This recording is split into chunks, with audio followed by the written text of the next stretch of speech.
یہ حضرت ابو جعفر اپنے زمانے کے بڑے ابدال ہیں. ان کے گھر میں ایک فقیر آیا تو انہوں نے اپنی زوجہ کو کہا کہ اپنے پاس کیا ہے دینے کے لیے؟ کہا حضور صرف 4 انڈے ہیں گھر میں, nothing else, 4 eggs only. کہا یہ چاروں ہی دے دو. ایمان اور عقیدہ اور بلیف دیکھیں, چاروں دے دو. چاروں دے دیے. تھوڑی دیر بعد دروازے پر دستک ہوئی, دیکھا تو ایک بندہ ٹوکری لے کر آیا. کہا کیا ہے؟ بیگم سے پوچھا. کہا آپ کے دوست نے انڈے بھجوائے ہیں. کہا کتنے آئے ہیں؟ کہا صاحب ذرا سنیے گا, کتنے آئے؟ تو کہا کہ 30 آئے ہیں. 30 کس حساب سے آئے؟ ہم نے تو 4 دیے تھے نا. آپ ایمان, ان کا عقیدہ اور ان کا بلیف دیکھیں, کیا 4 دیے تو 40 آنے چاہیے تھے. ایک کا 10 اللہ کا وعدہ ہے نا. تو کہا حضور آئے تو 40 ہیں مگر 10 انڈے ٹوٹے ہوئے ہیں. تو آپ نے اپنی زوجہ سے پوچھا کہ سچ بتاؤ, جو تم نے 4 دیے تھے اس کی کنڈیشن کیا تھی؟ کہا حضور بات یہ, جب میں نے 4 دیے تھے نا اس میں بھی 3 ثابت تھے, ایک ٹوٹا ہوا ہی تھا. یہ فارمولا آج یاد کر لو, پورے دو گے پورے ملیں گے, ٹوٹے دو گے ٹوٹے ملیں گے. اب آپ چیک کیجئے کہ جب اللہ کی راہ میں خرچ کرنے کی باری آتی ہے, میں اپنا مال دل سے نکلتے ہوئے دکھ ہو رہا ہے یا خوشی ہو رہی ہے, بہترین دے رہا ہوں یا بچانے کی کوشش کر رہا ہوں.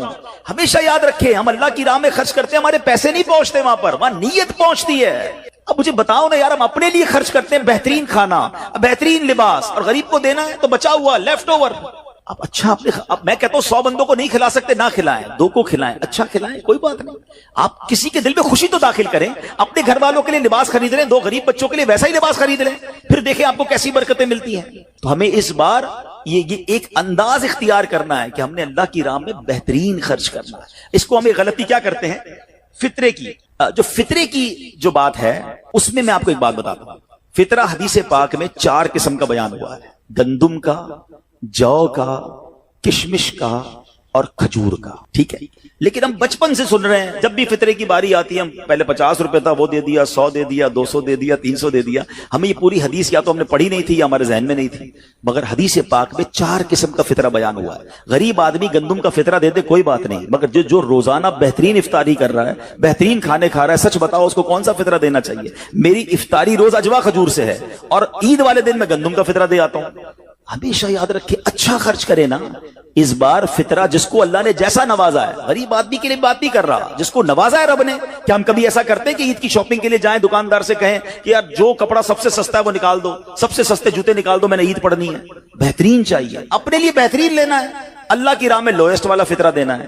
خود غور کریں, خرچ کیجئے گا, دل سے کریں, اللہ اور نوازے گا. اور یہ تو وقت ہے لوگوں کو بانٹنے کا, یہ وقت ہے مسلمان بھائیوں کا ہاتھ پکڑنے کا, غریبوں کی مدد کرنے کا. کسی کی افطاری اچھی کر دیں, کسی کی سحری اچھی کر دیں, کسی کو لباس دے کر اس کی عید اچھی کر دیں. نہ جانے کس کی دعا کے صدقے آپ کا بیڑا پار ہو جائے گا. تو اے میرے پیارے اسلامی بھائیوں, جو میں نے مولا علی شیر خدا کرم اللہ تعالی وجہ الکریم اور ان کے خاندان کا واقعہ سنایا, اس میں میسج یہ تھا کہ سخاوت اس کو کہتے ہیں.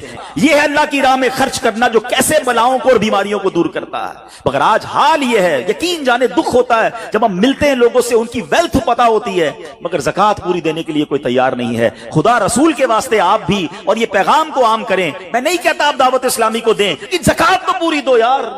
یہ وہ مال ہے جو آپ مارے جاؤ گے, یہ مال آپ کے لیے عذاب کا باعث بن جائے گا. اور واللہ میں 2-4 دن پہلے ایک بزنس مین کے پاس گیا. بعض اوقات ہمیں بزنس مین بھی سکھا رہے ہوتے ہیں. کیا کمال کی اس نے مجھے بات کہی. وہ کہتا ہے عبدالحبیب بھائی, میرا یہ پیغام ذرا بزنس کمیونٹی تک پہنچائیے گا کہ جو زکوٰۃ نہیں دیتے نا اور جو خرچ نہیں کرتے, ان کو پتہ ہی نہیں ہے وہ کتنا بڑا لاس کر رہے ہیں. میں نے بانٹنا شروع کیا ہے, میرے مال میں ایسے برکت آئی ہے, میں خود حیران ہوں. میرے سامنے ڈیل ہوتی تھی وہ مجھے نظر نہیں آتی تھی, میں ادھر اللہ کی راہ میں صدقہ کرتا ہوں, ایسا لگتا ہے آنکھوں سے پردہ اٹھتا ہے, میرا کام ہو جاتا ہے. تو ان کو بتائیے آپ اپنا خود نقصان کر رہے ہیں اللہ کی راہ میں خرچ نہ کر کے. تو یہ ڈیوٹی ہے. بچپن سے سنا تھا اسلام کے 5 پلر ہیں, توحید, روزہ, نماز, حج اور زکوٰۃ. ہم زکوٰۃ کو تو ایسے اگنور کر بیٹھے ہیں کہ جناب دے دی اپنی مرضی سے, کوئی 5 لاکھ دیتا ہے, کوئی 10 لاکھ دیتا ہے. زکوٰۃ کس کو جاری ہے یہ بھی نہیں سوچ رہے کہ میری زکوٰۃ کا یہ مستحق ہے کہ نہیں, میں جس آرگنائزیشن کو دے رہا ہوں اس کے پاس کوئی زکوٰۃ ادا کرنے کا صحیح فارمولا ہے کہ نہیں, یا میں جس بندے کو دے رہا ہوں وہ زکوٰۃ کا مستحق ہے کہ نہیں. بس سر سے ایک بوجھ اتارنا ہے, لم سم اماؤنٹ چھوٹ دے دینی ہے، یہ نہیں چلے گا۔ خدارا یاد رکھیے، زکات پوری کیلکولیٹ کرنا بھی آپ کی ذمہ داری ہے اور صحیح مستحق تک پہنچانا بھی آپ کی ذمہ داری ہے۔ اور آپ بلیو کریں، جس دن آپ نے یہ کام کر لیا آپ ملٹیپلیکیشن دیکھیں گے، آپ اپنے غم اور اپنی پریشانیاں دور ہوتے ہوئے دیکھیں گے۔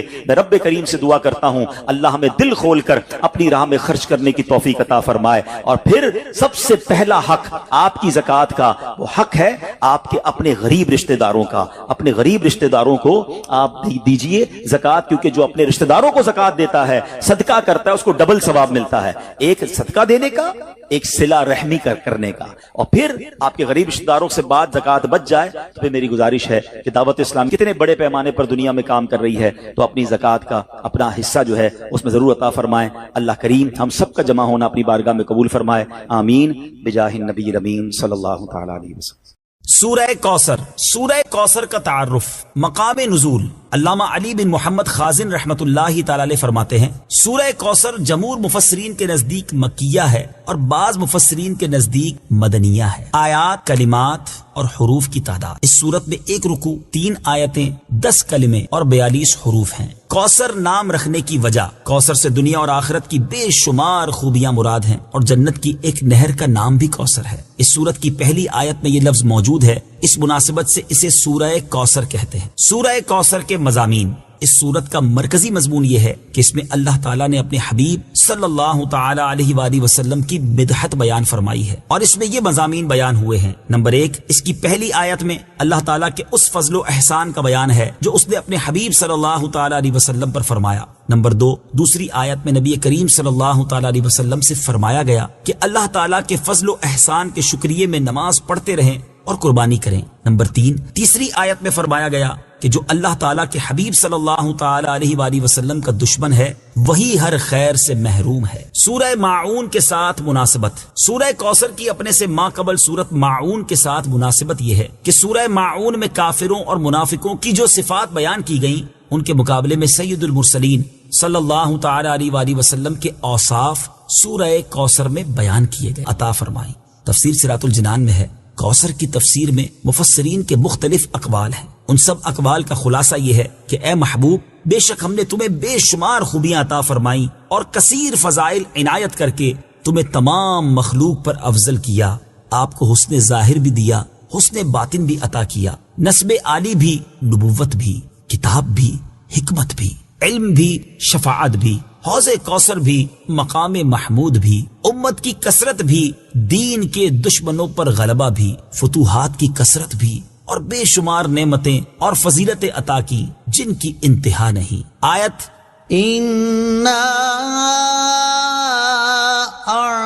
أَعْطَيْنَاكَ الْكَوْثَرَ سے حاصل ہونے والی معلومات، اس سے 5 باتیں معلوم ہوئی۔ نمبر 1، اللہ تعالیٰ نے اپنے حبیب صلی اللہ تعالی علیہ وآلہ وسلم کو کوثر عطا کر دی ہے، کیونکہ یہاں یہ نہیں فرمایا گیا کہ ہم آپ کو کوثر عطا کریں گے، بلکہ یہ فرمایا کہ بے شک ہم نے آپ کو کوثر عطا کر دی۔ نمبر 2، اللہ تعالیٰ کی اپنے حبیب صلی اللہ تعالی علیہ وآلہ وسلم پر یہ عطا ان کے نبی اور رسول ہونے کی وجہ سے نہیں، بلکہ آپ علیہ الصلوۃ والسلام کی ذات کی وجہ سے ہے، جو شان محبوبیت کی صورت ہے، کیونکہ یہاں یہ فرمایا أَعْطَيْنَاكَ، ہم نے آپ کو عطا فرمائی، یہ نہیں فرمایا کہ اعطینا الرسول یا اعطینا النبی۔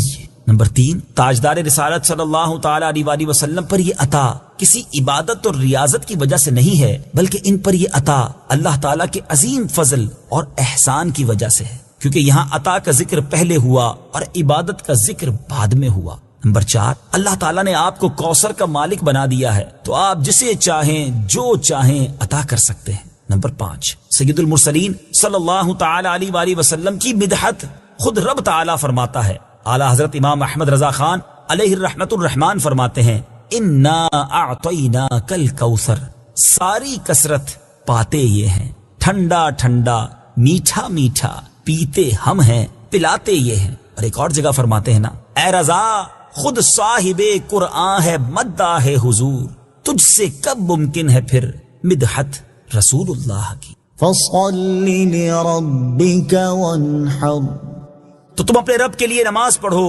اور قربانی کرو۔ تفسیر صراط الجنان میں ہے، یعنی اے حبیب صلی اللہ تعالی علیہ وآلہ وسلم، اللہ تعالیٰ نے آپ کو دونوں جہاں کی بے شمار بھلائیاں عطا کی ہیں اور آپ کو وہ خاص رتبہ عطا کیا ہے جو آپ کے علاوہ کسی اور کو عطا نہیں کیا. تو آپ اپنے اس رب عز و جل کے لیے نماز پڑھتے رہیں جس نے آپ صلی اللہ تعالی علیہ وآلہ وسلم کو کوثر عطا کر کے عزت و شرافت دی تاکہ بتوں کے پجاری ذلیل ہوں اور بتوں کے نام پر ذبح کرنے والوں کی مخالفت کرتے ہوئے اپنے رب عز و جل کے لیے اور اس کے نام پر قربانی کرے. اس آیت کی تفسیر میں ایک قول یہ بھی ہے کہ نماز سے نماز عید مراد ہے. ان شانئک هو الابتر. بے شک تمہارا دشمن ہی ہر بھلائی سے محروم ہے. تفسیر صراط الجنان میں ہے. شان نزول: جب سید المرسلین صلی اللہ تعالی علیہ وآلہ وسلم کے فرزند حضرت قاسم کا وصال ہوا تو کفار نے آپ کو ابتر یعنی نسل ختم ہو جانے والا کہا اور یہ کہا کہ اب ان کی نسل نہیں رہی، ان کے بعد اب ان کا ذکر بھی نہ رہے گا اور یہ سب چرچا ختم ہو جائے گا. اس پر یہ سورہ کریمہ نازل ہوئی اور اللہ تعالیٰ نے ان کفار کا بالغ رد فرمایا اور اس آیت میں ارشاد فرمایا کہ اے حبیب صلی اللہ تعالی علیہ وآلہ وسلم، بے شک تمہارا دشمن ہی ہر بھلائی سے محروم ہے نہ کہ آپ، کیونکہ آپ کا سلسلہ قیامت تک جاری رہے گا. آپ کی اولاد میں بھی کثرت ہوگی اور آپ کی پیروی کرنے والوں سے دنیا بھر جائے گی. آپ کا ذکر ممبروں پر بلند ہوگا. قیامت تک پیدا ہونے والے عالم اور واعظ اللہ تعالیٰ کے ذکر کے ساتھ آپ کا ذکر کرتے رہیں گے اور آخرت میں آپ کے لیے وہ کچھ ہے جس کا کوئی وصف بیان ہی نہیں کر سکتا. تو جس کی یہ شان ہے وہ اب تر کہاں ہوا، بے نام و نشان اور ہر بھلائی سے محروم تو آپ کے دشمن ہیں. اعلیٰ حضرت امام احمد رضا خان رحمت اللہ تعالی علیہ اس سورت کی تفسیر بیان کرتے ہوئے فرماتے ہیں، عاص بن وائل شقی نے جو صاحبزادہ سید المرسلین صلی اللہ تعالی علیہ وآلہ وسلم کے انتقال پرملال پر حضور کو ابتر یعنی نسل بریدہ کہا، حق تعالی نے فرمایا انا اعطیناک الکوثر. بے شک ہم نے تمہیں خیر کثیر عطا فرمائی کہ اولاد سے نام چلنے کو تمہاری رفعت ذکر سے کیا نسبت. کروڑوں صاحب اولاد گزرے جن کا نام تک کوئی نہیں جانتا اور تمہاری ثنا کا ڈنکا تو قیامت تک اکناف عالم اور اطراف جہاں میں بجے گا اور تمہارے نام نامی کا خطبہ ہمیشہ ہمیشہ اطباق فلک آفاق زمین میں پڑھا جائے گا. پھر اولاد بھی تمہیں وہ نفیس و طیب عطا ہوگی جن کی بقا سے بقائے عالم مربوط رہے گی. اس کے سوا تمام مسلمان تمہارے بال بچے ہیں اور تم سب مہربان ان کے لیے کوئی نہیں، بلکہ حقیقت کار کو نظر کیجئے تو تمام عالم تمہاری اولاد مانوی ہے کہ تم نہ ہوتے تو کچھ بھی نہ ہوتا اور تمہارے ہی نور سے سب کی آفرینش ہوئی. اسی لیے جب ابو البشر آدم تمہیں یاد کرتے تو یوں کہتے، یا ابنی صورتن و ابایا معنن، اے ظاہر میں میرے بیٹے اور حقیقت میں میرے باپ. پھر آخرت میں جو تمہیں ملنا ہے اس کا حال تو خدا ہی جانے. جب اس کی یہ عنایت بے غایت تم پر مبذول ہو تو تم ان اشقیاء کی زبان درازی پر کیوں ملول ہو، بلکہ فصل لربک وانحر. رب کے شکرانے میں اس کے لیے نماز پڑھو اور قربانی کرو. ان شانئک هو الابتر. جو تمہارا دشمن ہے وہی نسل بریدہ ہے کہ جن بیٹوں پر اسے ناز ہے، یعنی عمرو و حشام رضی اللہ تعالی عنہما، وہی اس کے دشمن ہو جائیں گے اور تمہارے دین حق میں آ کر بوجہ اختلاف دین اس کی نسل سے جدا ہو کر تمہارے دینی بیٹوں میں شمار کیے جائیں گے. پھر آدمی بے نسل ہوتا تو یہی صحیح کہ نام نہ چلتا، اس سے نام بد کا باقی رہنا 1000 درجے بدتر ہے. تمہارے دشمن کا ناپاک نام ہمیشہ بدی و نفرین کے ساتھ لیا جائے گا اور روز قیامت ان گستاخیوں کی پوری سزا پائے گا. والعیاذ باللہ تعالی. اس سے معلوم ہوا کہ حضور پرنور صلی اللہ تعالی علیہ وآلہ وسلم کا اللہ تعالیٰ کی بارگاہ میں مقام اتنا بلند ہے کہ ان کے گستاخ کو اس کی گستاخی کا جواب خود رب تعالیٰ دیتا ہے.